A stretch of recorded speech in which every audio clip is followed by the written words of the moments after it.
નમસ્કાર દર્શક મિત્રો, હું છું જિગ્નેશ મહેતા. ગ્રામી ન્યૂઝના ડિજિટલ પ્લેટફોર્મમાં આપનું સ્વાગત છે. એક નજર મુખ્ય સમાચાર. ધી માંડવી એજ્યુકેશન સોસાયટી સંચાલિત માંડવી સાયન્સ કોલેજમાં બાયોલોજી વિભાગમાં જીનેટિક્સ એન્જિનિયરિંગ અંતર્ગત 2 દિવસનો રાષ્ટ્રીય કક્ષાનો વર્કશોપનું આયોજન કરવામાં આવ્યું હતું.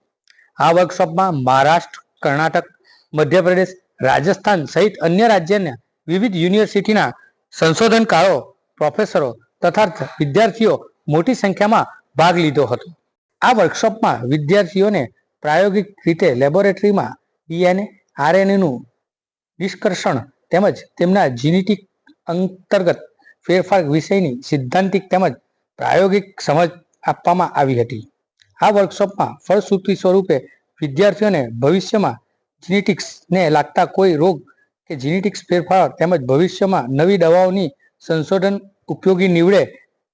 વર્કશોપમાં ભાગ લેનાર સંશોધનકારો, પ્રોફેસરો તથા વિદ્યાર્થીઓએ આનંદ વ્યક્ત કર્યો હતો અને વિશેષ જ્ઞાન પ્રાપ્તિ અંગે સંતોષ પણ વ્યક્ત કર્યો હતો. સાયન્સ કોલેજના હેડ ડોક્ટર મહેશભાઈ માવાણી તથા એડમિનિસ્ટ્રેટરના ડોક્ટર યોગેશભાઈ લાડ અને સ્ટાફ દ્વારા પ્રથમવાર રાષ્ટ્રીય કક્ષાના વર્કશોપનું સફળ આયોજન બદલ માંડવી એજ્યુકેશન સોસાયટીના પ્રમુખ તથા મંત્રી સહિત તમામ હોદ્દેદારોને અભિનંદન પાઠવ્યા હતા. મારું નામ જેનિસ પંચાલ છે. હું સરદાર પટેલ યુનિવર્સિટી આવ્યો છું. સરદાર પટેલ યુનિવર્સિટીથી આવ્યો છું. અહીંયા 2 દિવસના જીનેટિક એન્જિનિયરિંગના વર્કશોપની અંદરમાં અમને ઘણું બધું શીખવા મળ્યું છે. જેમ કે ડીએનએ, આરએનએ, પ્લાઝમિડ એનું એક્સટ્રેક્શન કઈ રીતે કરવું, પીસીઆરની ટેકનિક્સ કઈ રીતે યુઝ થાય છે, પ્લસ મેડિકેશનની અંદરમાં અથવા તો મેડિસિન્સ બનાવવા માટે કઈ રીતે ઉપયોગમાં લેવાય છે, એ ઘણી બધી પદ્ધતિઓ શીખવાડી છે. અહીંયાના ટીચરોનો ખૂબ ખૂબ આભાર અને ઘણું બધું શીખવા માટે ધ માંડવી એજ્યુકેશન સોસાયટી ટ્રસ્ટનો ખૂબ ખૂબ આભાર. Thank you. હું ઇવેન્ટ કોઓર્ડિનેટર મારા સહભાગીઓ સાથે 2 દિવસનો national workshop Mandvi education society ખાતે યોજાયો. આ પ્રોગ્રામનું સંચાલન અને સંકલન માંડવી એજ્યુકેશન સોસાયટી દ્વારા કરવામાં આવ્યું.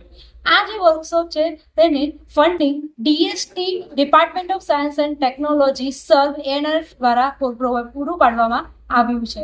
આ પ્રોગ્રામ અંતર્ગત અમે 2 દિવસમાં અલગ અલગ જીનેટિક એન્જિનિયરિંગની ટેકનિક્સ હેન્ડ્સ ઓન એક્સપિરિયન્સ અમારા પાર્ટિસિપન્ટ્સને આપ્યો. આ પ્રોગ્રામમાં પાર્ટિસિપન્ટ્સ જે અલગ અલગ રિજનથી આવ્યા હતા, જેમ કે અમદાવાદ, મધ્યપ્રદેશ, ભોપાલ, ગુજરાતના પણ અલગ અલગ રિજન જેમ કે આપણા સુરત થઈ ગયા,